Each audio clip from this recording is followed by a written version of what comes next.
Where will you encounter the Devil Strahd within the confines of Castle Ravenloft? Let's go ahead and take a dive into the Tarokka reading. Of course, there is going to be a ton of spoilers. Players do not watch this. But DMs that want added insight on reading this deck, go ahead and stick around because there is a lot to cover here. So, here we are on the final bit of the Tarokka deck, the 5th card, the location of the Devil Strahd. So, what this card tells us is your players are guaranteed to find Strahd here, unless something happens. Unless your players defeat him somewhere else. Because, something important to note, your players could actually encounter Strahd anywhere else in the castle due to the random encounter table. At any point, Strahd could theoretically just go ahead and show up and start wailing on the party. And if your players are actually successful in beating him in one of these random encounters, then if he is not destroyed outright, he'll go ahead and fly back to his coffin. So your players could theoretically go to the place they are destined to meet him, but he's still in his coffin, making sure that he's all nice and tidy. A fun story I heard about this was, I heard a group of players were so convinced that they would only ever encounter Strahd in the location they were foretold. When they saw Strahd appear, they didn't believe it was the real Strahd, so they just walked away, and then Strahd just started wailing on them. So, hopefully your players take every threat against them seriously. And without further ado, let's go ahead and dive into the locations that your players are destined to meet Strahd. Artifact. He lurks in the darkness where the morning light once shone, a sacred place. Strahd is encountered in the chapel. So this is a unique one. As we'll see with all the other ones, it tells us exactly the one thing that Strahd's doing, but here we get a two-parter. If your card reading indicates that your encounter with Strahd is here, he is among the bats fluttering on the ceiling, or he's standing at one end of the chapel, a dark shape in the vast hall. So I personally like Strahd just standing there in the chapel because that just makes it a lot cooler. You can, of course, have Strahd do a jump scare on the party by fluttering down as a bat. That could be a grand entrance as well. When your players encounter Strahd here in this very chapel, he can go ahead and give out the monologue. This chapel was once a sacred place, but now defiled. I was to use it with my beloved Tatiana, but it was ruined. Perhaps the next incarnation will join me. And if Irina is right there alongside the party, he can specifically turn to her and say, "Let me deal with our guest first, and then you and I have a wedding to perform." So what's nice about an encounter in this room is that for any reason, Strahd could go ahead and run away, and there's a lot of ways he can run away through. He can run up and down one of these staircases located nearby. He could theoretically jump out the window. He could just go ahead and fly up and fly to the higher portion of this room, and your players are going to have a much harder time trying to chase after him, specifically if he just runs up the walls and goes over the balcony 20 feet up ahead. Beast. The Beast sits on his dark throne. Strahd faces the characters in the audience hall. So here's the funny thing, right? So he's not actually facing the players, right? He's sitting in his chair. So that could be a fun encounter. Your players walk up the stairs or wherever they come from. They make their way into the audience hall. And there they can clearly see the visage of Strahd sitting on this chair. They can see his arms kind of poking out. And maybe he's got one leg tucked over the other. And then he can go ahead and deliver this monologue without even facing them. He's that confident. In this very audience hall, I entertained friends, guests, kings and emperors. And now, I am to entertain you. How lowly creatures are you to stumble upon here? Once your players make any sort of advance, he can go ahead and fly up from this chair and engage the party. And once again, this room is great because it just has a beautiful backdrop setting, and if for any reason need be, the players can run away in many different directions. Strahd can run away in many different directions. Broken One. He haunts the tomb of the man he envied above all. So your players may not know that right from the get-go, but once they actually understand Strahd a bit more, and specifically once they read the Tome of Strahd, they will understand that it is Sergei's tomb. Your players make their way down, and hopefully they can get inside, and there they'll see him. If your card reading indicates an encounter with Strahd in this area, he is lying across Sergei's coffin, weeping. So that is, once again, really telling of this character, that all these hundreds of years later, he still cares. He's not emotionless, he is not some sort of fiend, but of course he is a monster now. He is an evil individual. And of course, to top that all off, he isn't crying tears, he is crying blood as they run down his pale cheeks. My brother, Why did it have to be so? I sought immortality, and in doing so, I condemned you to this place. I am sorry, dear brother, but it seems you should not be alone. We have guests that will join you soon. So this room actually doesn't have all that in the way of escape. This room is more than likely going to be a final fight. There really isn't that much more to run away from. Of course, this can make it even worse because there is a portcullis that can be raised and lowered in this room, which could add to the lethality. If Strahd brings in some minions from behind, and Strahd runs right past them, then the players are going to get locked. Darklord. He lurks in the depths of darkness in the one place to which he must return. Your players will encounter Strahd in his own tomb. If your card reading indicates an encounter with Strahd in this area, he's in his coffin, ready to attack anyone who opens the lid. So he's just sitting there, waiting and waiting, and your players inevitably look around Strahd's tomb, and then there they know, oh, he's definitely in the coffin, let's go ahead and get ready. But he is going to be ready as well. As soon as the players go ahead and lift up that coffin, he'll go ahead and expout. How intriguing. This is my final resting place, but it shall be yours as well. This fight can be made even deadlier, as if your players don't deal with Strahd's brides, they can go ahead and join in on the fray. And if your players are going up against Strahd himself and 3 vampire brides, that could be one heck of a fight. Donjon. He lurks in a hall of bones in the dark pits of his castle. Your players will face Strahd in the Hall of Bones. So the card reading tells us that if your players encounter Strahd here, he is sitting at one end of the table, holding the skull of a long dead foe. I would strongly recommend that he's sitting at the end of whatever room your players open it up to make sure that he is just far enough away, and he can go ahead and deliver that monologue, holding the skull of someone he killed long, long ago. His name was Grigori Ulbrich. I remember this man. He was my own personal guard.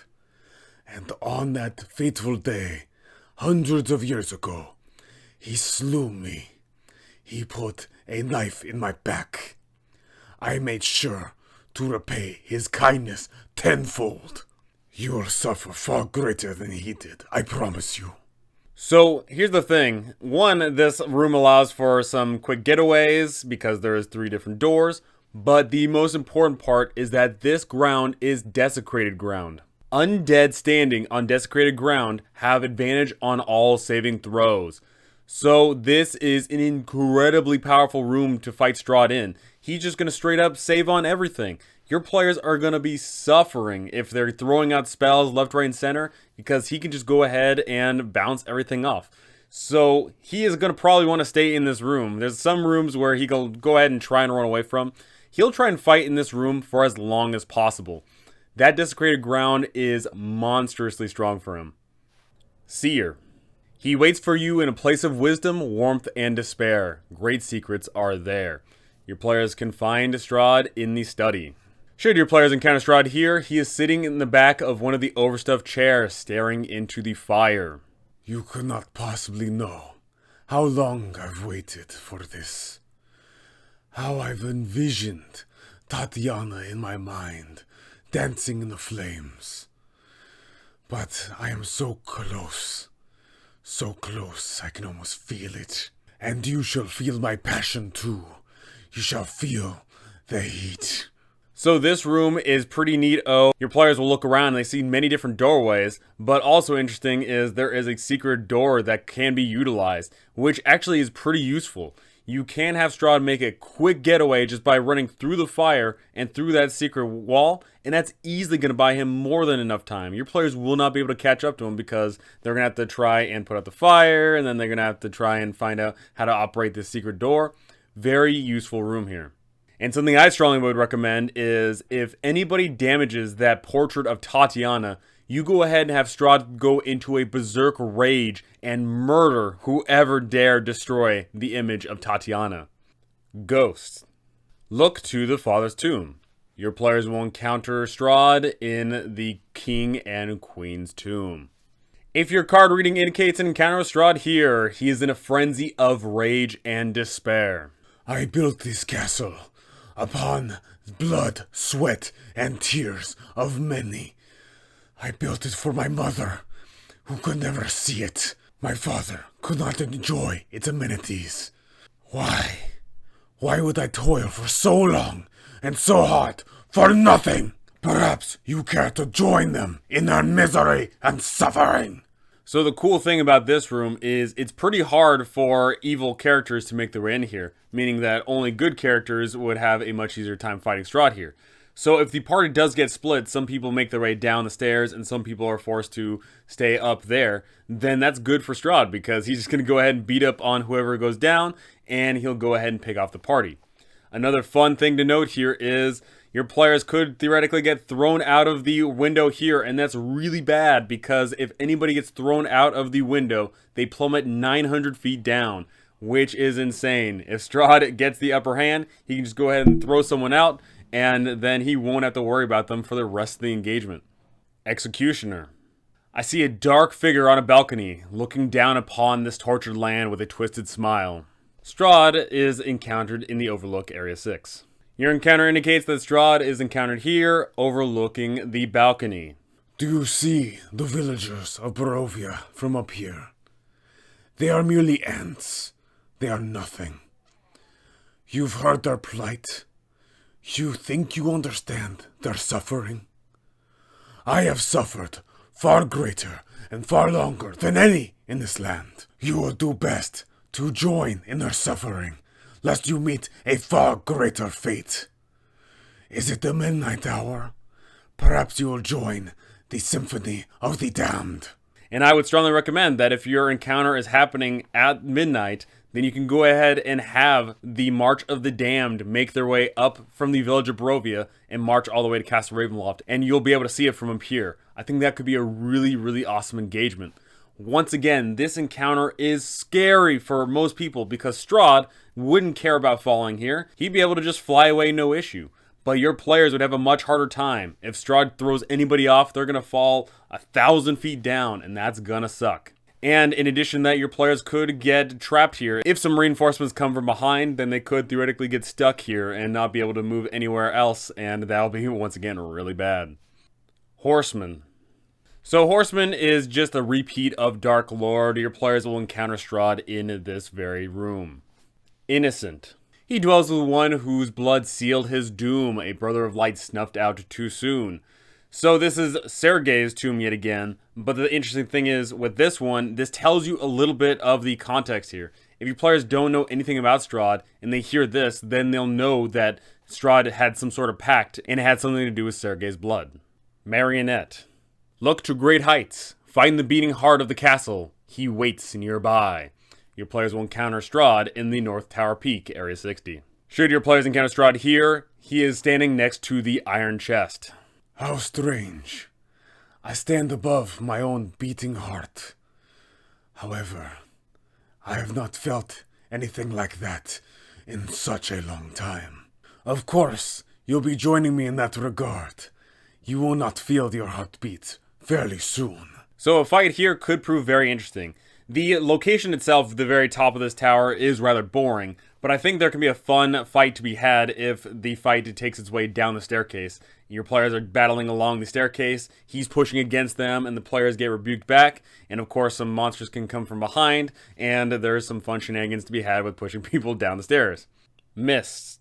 The cards can't see where the evil lurks. The mists obscure all. This card offers no clue about the final showdown with Strahd. It can happen anywhere you like in Castle Ravenloft. Alternatively, Madame Ava can go ahead and do another card reading in 3 days to go ahead and give a discernible location. So, of course, I think this entirely depends on how you want to run it. Do you want to have it where Strahd can just be anywhere you like? Do you want to have it where you're going to leave it completely up to the random encounter table?